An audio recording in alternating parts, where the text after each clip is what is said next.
Hi అండి, welcome back to our channel ST Telugu vlogs and cooking videos.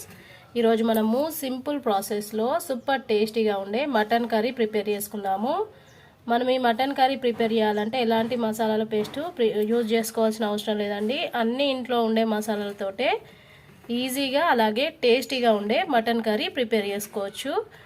మరి mutton curry ఎలా prepare చేయాలో ప్రిపరేషన్లోకి వెళ్దాము.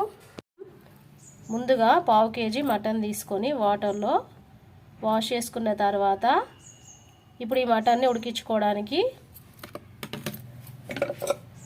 కుక్కర్ తీసుకోవాలి. ఇప్పుడు ఈ కుక్కర్లోకి మటన్ వేసుకోవాలి. ఇలా తీసుకున్న మటన్లోకి ముందుగా కొంచెం సాల్ట్ వేసుకుందాం. తర్వాత ఒక 1/2 టేబుల్ స్పూన్ పసుపు వేసేసుకొని ఇప్పుడు ఈ మటన్లో కలిసేటట్టు మంచిగా మిక్స్ చేసేసుకోవాలి. ఇలా మిక్స్ చేసేసుకున్న మటన్కి ఇప్పుడు మూత పెట్టేసుకొని 3 విజిల్స్ వచ్చేంత వరకు మటన్ని ఉడికించేసుకోవాలి. ఇప్పుడు మటన్ కర్రీ ప్రిపేర్ చేయడానికి ముందుగా స్టవ్ పైన కడాయి పెట్టేసుకొని కడాయి వేడైన తర్వాత ఆయిల్ వేసుకోవాలి.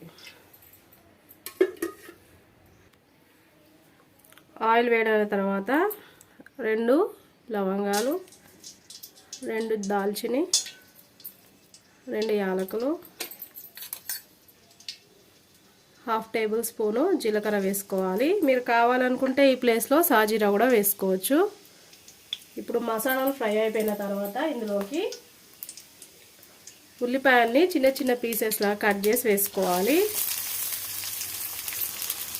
ఇప్పుడు ఉల్లిపాయలు గోల్డెన్ కలర్ వచ్చేంత వరకు మంచిగా కలుపుకుంటూ ఫ్రై చేసేసుకోవాలి. ఉల్లిపాయలు ఫ్రై అయిపోయిన తర్వాత ఇప్పుడు ఇందులోకి మనము 1 టేబుల్ స్పూను అల్లం వెల్లుల్లి పేస్ట్ వేసేసుకొని అల్లం వెల్లుల్లి పేస్ట్ పచ్చి స్మెల్ పోయేంత వరకు వేయించేసుకోవాలి. అయిపోయిన తర్వాత ఇప్పుడు ఇందులోకి 2 టేబుల్ స్పూన్ల కారం, 1 టేబుల్ స్పూన్ ధనియాల పొడి, 1 table spoon mutton masala, 1/2 table spoon garam masala వేసేసుకోవాలి. అలాగే 1/2 టేబుల్ స్పూన్ పసుపు వేసేసుకొని ఇప్పుడు ఈ మసాలాని ఆయిల్లో 1 నిమిషం పాటు కలుపుకుంటూ ఫ్రై చేసుకోవాలి. ఇప్పుడు ఇందులోకి 2 టమాటాలను పీసెస్లా కట్ చేసి వేసేసుకొని టమాటాలను కూడా మెత్తబడేంత వరకు ఉడికించేసుకోవాలి. టమాటాలు మెత్తగా ఉడికిపోయిన తర్వాత ఇప్పుడు ఇందులోకి మనము ఉడికించి పెట్టుకున్న మటన్ని వాటర్తో సహా వేసేసుకోవాలి. అలాగే ఇందులోకి కట్ చేసి పెట్టుకున్న పచ్చిమిరపకాయలు, ఒక 3 పచ్చిమిరపకాయలు అయితే సరిపోతుంది. ఇలా వేసుకున్న తర్వాత ఒకసారి మొత్తం అంతా కలిపేసుకోవాలి. నేను తీసుకున్న మటన్ అయితే 3 విజిల్స్కి అయితే ఉడికిపోయిందండి. మీరు తీసుకునే మటన్ బట్టి కుక్కర్లోకి 5 నుంచి 6 విజిల్స్ వరకు పెట్టేసుకొని మటన్ ఉడికిందా లేదా చెక్ చేసుకున్న తర్వాతనే మనము కర్రీలో వేసుకోవాలి.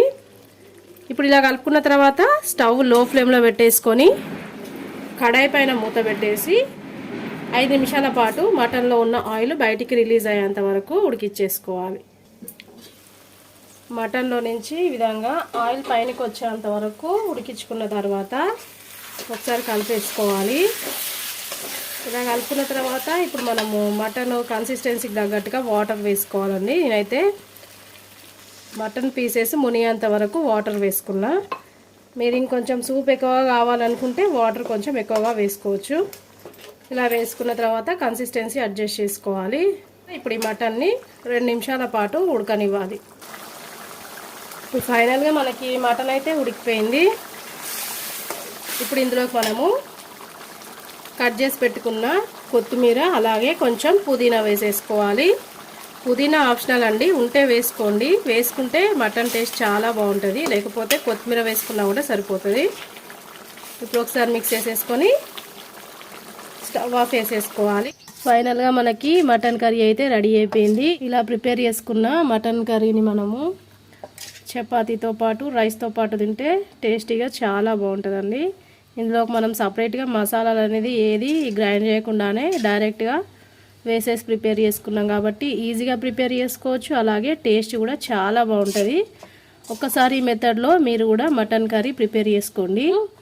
మరి మటన్ కర్రీ ప్రిపేర్ చేయడానికి కావాల్సిన మెజర్మెంట్స్ డిస్క్రిప్షన్లో లింక్ ఇస్తాను. ఒకసారి చెక్ చేసుకొని మీరు కూడా ప్రిపేర్ చేయండి. ప్రిపేర్ చేసిన తర్వాత టేస్ట్ ఎలా వచ్చింది నాకు కామెంట్ రూపంలో తెలియజేయండి. వీడియో నచ్చితే లైక్ చేయండి. మీ ఫ్రెండ్స్కి రిలేటివ్స్కి వీడియోని షేర్ చేయండి. అలాగే నా ఛానల్ని కొత్తగా చూసే వాళ్ళైతే సబ్స్క్రైబ్ చేసుకోండి. ఓకే బాయ్ ఫ్రెండ్స్, నెక్స్ట్ వీడియోతో మళ్ళీ కలుద్దాం.